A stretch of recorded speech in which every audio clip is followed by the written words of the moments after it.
Hi, it's Pat Gillis here, and thanks so much for all of the emails and comments last week about spending time with horses. It's nice to know you guys all feel the same way.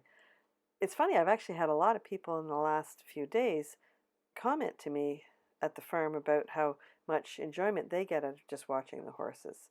Just they've used words like inner peace and tranquility and things like that. I love it too. I mean, you can learn so much from watching horses. You can learn about conflict resolution, like how when both sides agree on something, it's really subtle, but when a point has to be made, sometimes it can be a little less subtle.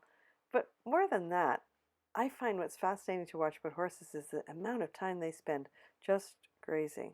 Like they're just like little grazing machines, really, like little four-legged lawnmowers just out there. As you know, if you give them a chance, they'll do that pretty much all day.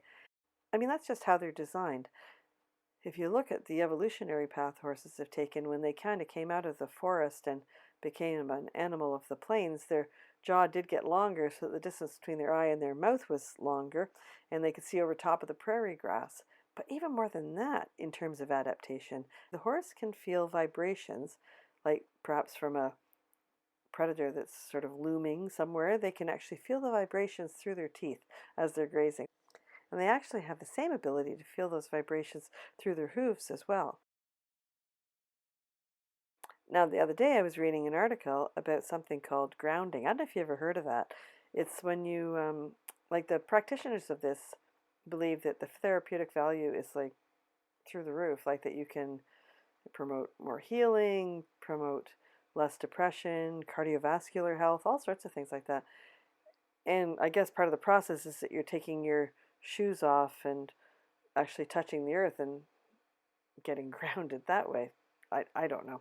I didn't really read the article all the way through, but I did think it's kind of interesting how many times we use expressions like that. Like that we'll talk about somebody being well grounded, or we'll talk about someone having both feet firmly planted on the ground and things like that. So there must be something in us too that craves that kind of connection, that grounding, especially in turbulent times like this.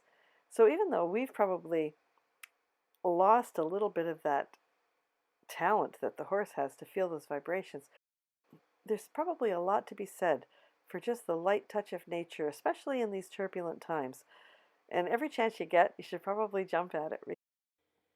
So if you're watching this anywhere besides at our blog, which is at ismyhorsehappy.com, go on over there, scroll down and leave a message. Let me know how you find your inner peace, tranquility, or how you get grounded.